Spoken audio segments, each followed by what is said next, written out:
Parents మెచ్చిన university Sankal Chand Patel university Gujarat.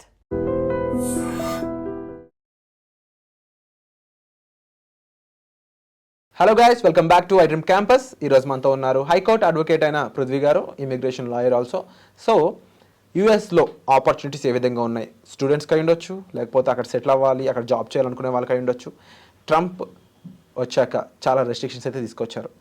మన స్టూడెంట్స్ని కొంతమందిని చేతులు వెనక్కి కట్టి సంఖ్యలు వేసేసి ఇండియాకి పంపిస్తున్నారు. ఏ కారణాల మీద పంపిస్తున్నారు? ఇప్పుడు ఆ కారణాలు అప్లై అవుతున్నాయా, లేదంటే ఏమైనా చేంజెస్ వచ్చాయా? ఇలాంటి అప్డేట్స్ అన్ని కూడా తీసుకుందాము ఈరోజు ఎపిసోడ్లో. Hi sir. Hi Virat. So US అనే కంట్రీ అక్కడ ఉన్న సిటిజన్స్కి చాలా ఫ్రెండ్లీగా ఉంటుందని, అక్కడ గ్రోత్ చాలా బాగుంటుందని, మనీ వైజ్ ఫైనాన్షియల్గా సిచ్యువేట్ అయిన కంట్రీ చాలా మిగిలిన వరల్డ్ కంట్రీస్ అన్నింటికి కూడా ఒక పిన్ పాయింట్లో పనిచేస్తూ ఉంటుంది ఫైనాన్షియల్గా. ఇలాంటి కంట్రీలో జాబ్ పొందాలని ప్రతి ఒక్కరు అనుకుంటారు. డాలర్లో సంపాదించాలని చెప్పేసి డ్రీమ్స్ ఉంటూ ఉంటాయి, డాలర్ డ్రీమ్స్. ఇలాంటి వాళ్ళకి రైట్ నో ఉన్న అప్డేట్స్, సిచ్యువేషన్స్, రెస్ట్రిక్షన్స్ వీటి గురించి ఒక ఐడియా ఇస్తారు. Virat, US is the richest country in the world, no doubt of it. China compete అవుతున్నా it is still a richest country in the world. ఎవరైనా సరే ఒక రిచ్ కంట్రీలో వెళ్ళి వాడు చిన్న జాబ్ చేసుకున్నా, ఒక సాఫ్ట్వేర్ చేసుకున్నా, లేకపోతే ఒక మెడికల్ ఫీల్డ్ చేసినా సరే, స్టెమ్కి సంబంధించినటువంటి టెక్నికల్ జాబ్స్ ఏం చేసినా సరే కొంచెం గ్రోత్ ఉంటుంది అని నమ్ముకునేటువంటి ప్రతివాడికి ఒక కళ ఉంటుంది. ఏ స్టూడెంట్ని అడిగినా సరే, బీటెక్ స్టూడెంట్ని, ఈవెన్ మా అమ్మాయిని అడిగినా సరే, లేకపోతే ఇప్పుడు కొత్తగా కాలేజ్ నుంచి వచ్చే పిల్లవాడిని అడిగినా, US my first option. Later then if US is not there, then ఇంకో ఆప్షన్ చూసుకుందాం అనుకునేటువంటి ఫీలింగ్. ఆ వెళ్ళేటువంటి విద్యార్థులు కానీ, ఆల్రెడీ అక్కడ సెటిల్ అయినటువంటి వాళ్ళు కానీ, యాజ్ ఆఫ్ నౌ కొంచెం గడ్డు కాలం అనేది నడుస్తుంది. దాంట్లో లేదు బ్రహ్మాండంగా ఉందంటే నేను అబద్ధం చెప్పను. బట్ ఎవరైతే వాళ్ళ కెరీర్ మీద మాత్రమే ఫోకస్ చేసి నాకు జాబ్ రావాలి, జాబ్ నిజంగా విరాట్ అక్కడ జాబ్స్ ఆర్ ఎనార్మస్. జాబ్ లేనివాడు అంటూ ఉండడు. స్టూడెంట్ తన క్యాంపస్లో ఉండేటువంటి జాబ్స్ని తీసుకుని తను చేసేవాళ్ళు, పర్క్స్ వాళ్ళకి వచ్చేటువంటి డబ్బుస్ వాళ్ళకి సరిపోతాయి. అండ్ ఈ ఎడ్యుకేషన్ అయిపోయిన తర్వాత వాళ్ళు చేసుకునేటువంటి ఇంటర్న్షిప్స్ ఏదైతే ఉన్నాయో, ఆ ఇంటర్న్షిప్ చేసుకునే వాళ్ళు, లేకపోతే పార్ట్ టైం జాబ్స్ జాయిన్ అయ్యే వాళ్ళు ఏదైతే ఉందో, అవన్నీ కూడా jobs are definitely there or more. నేను చాలామంది స్టూడెంట్స్ చెప్తూ ఉంటారు, even I am getting calls, sir ఏమీ లేవు సార్, ఏమీ లేవు అనేది ఇప్పటివరకు నేనైతే ఎక్కడా కూడా ఏ పేపర్లో కానీ, ఏ న్యూస్లో కానీ, ఈవెన్ అక్కడ ఉన్న కామర్స్లో న్యూసెస్లో కూడా ఎక్కడ లేదు అది. ఒకళ్ళిద్దరికి వాళ్ళు ఏదో జాబ్, వీక్ స్టూడెంట్స్ ఉంటారు ఎక్కడైనా సరే, వీక్ స్టూడెంట్స్ ఉంటారు, వాళ్ళకి రావట్లేదు అని చెప్పి వాళ్ళు ఏదో ప్రచారం తీసుకుంటారు, తప్పు. Job still in existence in US. చిన్న వాట్ వి కాల్ ఒక కెరటం అనేది ఏదో వచ్చింది, మళ్ళీ everything is settled as of now.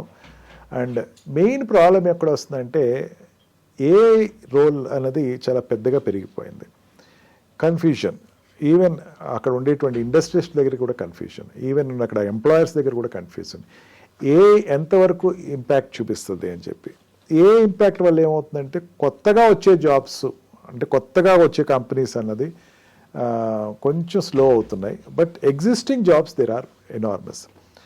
When we want to go అబ్రాడ్లో ఉండి నేను జాబ్ చేశానంటే ఏకి సంబంధించినటువంటి అనేక కోర్సెస్ మనం చేసుకుని అక్కడ జాబ్ చేసిన వాడికి స్వర్గధామం యుఎస్ ఈరోజు కూడా.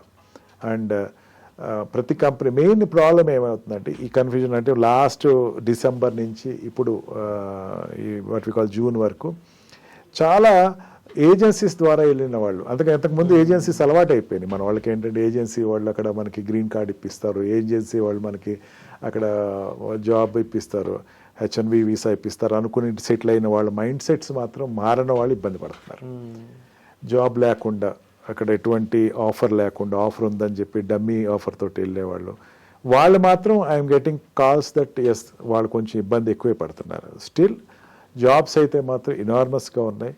డిసిప్లైన్డ్గా ఉండే వాళ్ళకి అక్కడ డిసిప్లైన్డ్గానే ట్రీట్మెంట్ జరుగుతుంది.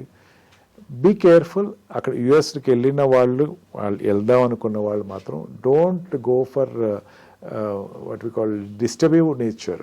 అంటే మీరు పొలిటికల్గా కానీ, లేకపోతే ఇక్కడ ఉండేటువంటి caste and creed and religion ఇక్కడ నడిపినట్టు వ్యవహారాలు చేద్దాం, ఇక్కడ నా కులం గురించి మాట్లాడదాం, మతం గురించి మాట్లాడదాం అని మర్చిపోయి సెటిల్ అవుదాం, నా కెరియర్ బిల్డ్ చేసుకుందాం, నా కెరియర్ పెంచుకుందాం అండ్ అనుకునే వాళ్ళకి మాత్రం ఈ రోజుకి యుఎస్ స్వర్గధామం కింద చెప్పచ్చు. ఈవెన్ ఈ మధ్యన అంటే మనం ఒక 40 days బ్యాక్ మనం ఉద్రిక్తంగా చేసాం, తర్వాత ఈ వార్ ఇష్యూస్ వచ్చాక తగ్గించాం. 40 days బ్యాక్ ఏదైతే సిచ్యుయేషన్ ఉందో ఆ సిచ్యుయేషన్ ఇప్పుడైతే లేదు. Everything get settled. సో ఇప్పుడు సార్ పేరెంట్స్కి ముఖ్యంగా వాళ్ళ పిల్లల్ని అక్కడ యూఎస్కి పంపించాలనుకుంటున్న పేరెంట్స్కి ఎలాంటి గైడ్లైన్స్ ఇవ్వాల్సి ఉంటుంది?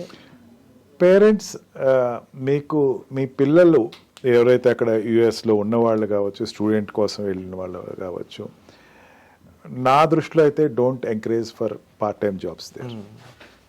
క్యాంపస్ వాళ్ళకి క్యాంపస్ ఇంటర్వ్యూస్లో వాళ్ళకి క్యాంపస్ పార్ట్ టైం జాబ్స్ ఉన్నాయి, ఓపెన్ ఉన్నాయి, అవి వాళ్ళకి వస్తాయి. ట్యూటర్ జాబ్స్ కావచ్చు, లైబ్రరీన్ జాబ్స్ కావచ్చు, రీసెర్చ్ ఓరియంటెడ్ జాబ్స్ కావచ్చు, రీసెంట్ స్కాలర్స్ కోసం వీళ్ళు వాట్ వి కాల్ అసిస్టెంట్స్ కావచ్చు, అండ్ ఆల్సో అక్కడ ఉండే క్యాఫ్టేరియన్లో చేసే జాబ్స్ కావచ్చు. Number of jobs are there. మీరు ఖచ్చితంగా ఇక్కడ జనరల్గా మనకి మెయిన్గా ఆంధ్ర అండ్ తెలంగాణ ఏరియాలో ఏమంటామంటే కాస్త లెక్చర్స్ని టీచర్స్ తోటి బాగుండరా అని చెప్పేటువంటి నేచర్ ఉంటుంది. అదే అక్కడ కంటిన్యూ చేయమని దయచేసి మీ పేరెంట్స్ని చెప్తున్నాను. Be attached with your mentors, be attached with your teachers and staff. వాళ్ళతోటి మీరు రెగ్యులర్గా మీ పిల్లలు ఇంటరాక్ట్ అయితే కనుక ఖచ్చితంగా వాళ్ళకి గైడ్ చూపిస్తారు, వాళ్ళు గైడెన్స్ ఇస్తారు. అండ్ మనకి ఇక్కడికి ఒక సాంప్రదాయం ఉంటుంది విరాట్, ఏదైనా కాలేజ్కి వెళ్ళి అక్కడ ఎవరైనా మా మాస్టర్ గారిని కనుక్కుందాం, లెక్చరర్ ప్రొఫెసర్ని కనుక్కుందాం అని చెప్పేసి ఉంటుంది. ఆస్క్ యువర్ చిల్డ్రన్, అక్కడ ఉండేటువంటి బెస్ట్ ప్రొఫెసర్ ఎవరు, వాళ్ళకి ఎక్కువ అటాచ్మెంట్ ఉంటే ఎవరు ఉంటారు, వాళ్ళతో నేను ఒకసారి మాట్లాడతాను అని చెప్పేటువంటి ఒక ఎంకరేజ్మెంట్ మోడ్ ఒకటి మీరు డెవలప్ చేసుకోండి. మీరు అక్కడ మీ కాలేజ్కి లేకపోతే మీ కాలేజ్కి మీ పిల్లలకి ఇంటరాక్షన్ ఉండేటట్టు. అండ్ జాబ్ చేసేవాళ్ళు వాళ్ళ పేరెంట్స్ ఎవరైతే ఉన్నారో don't repeatedly ask them to come to India.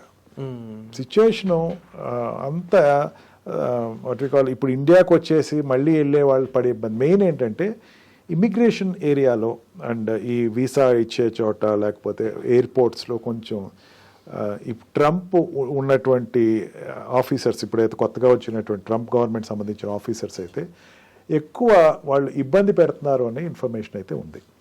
అందుకని వాడు వచ్చి వెళ్ళేటప్పుడు ఎక్కువ లాంగ్ స్టే లేకపోతే అవసరం లేకుండా చాలా నాళ్ళు అయిపోయిందా, 3 సంవత్సరాలు అయిపోయిందో ఒకసారి రారా, ఇవి అన్నెసరీగా. అండ్ మ్యారేజెస్, మెయిన్గా మ్యారేజెస్ ఏదైనా అవుతే కనుక take a note that marriages అక్కడ ప్రిఫర్ చేయడానికి ట్రై చేయండి.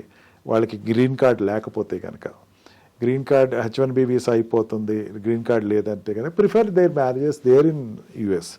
అండ్ ఆల్సో దానికోసం అని చెప్పేసి లేకపోతే సిస్టర్ మ్యారేజ్ ఉంది, వాళ్ళు ఎవరు చుట్టాలు, దీనికి ఎక్కువ రెగ్యులర్గా పిలవకండి.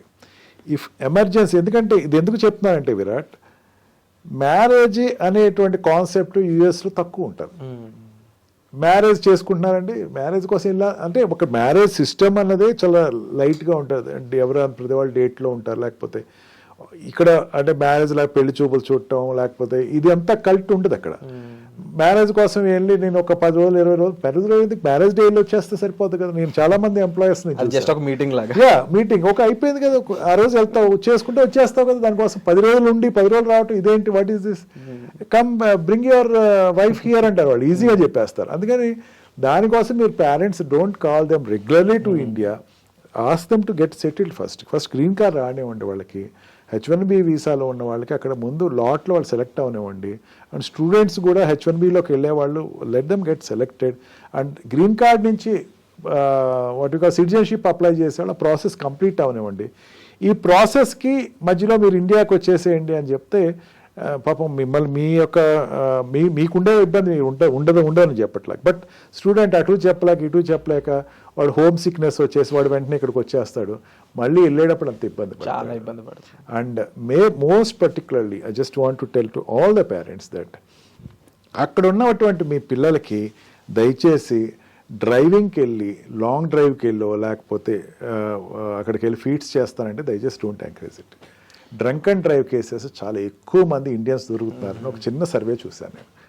So it is time to be careful. జాగ్రత్తగా టైం ఇది. జాగ్రత్తగా ఉండడానికి మీ పేరెంట్స్ అయి ఉండొచ్చు, మీరు అయి ఉండొచ్చు. కన్సర్న్ అనేది మనకు ఉండాలి. ఫస్ట్ ఆఫ్ ఆల్ మన ఫ్యూచర్ కదా, మన గ్రోత్ కదా. సో మనం జాగ్రత్తలు తీసుకోవాల్సిన అవసరం ఎంతైనా ఉంది. అండ్ పేరెంట్స్ మీరు కూడా చాలా జాగ్రత్తగా మీ పిల్లల్ని దగ్గరుండి వాళ్ళ బాగోగులు తెలుసుకోవడం కూడా చాలా important.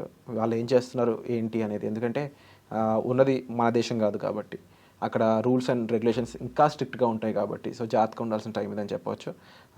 Thank you so much for the information sir. Thank you.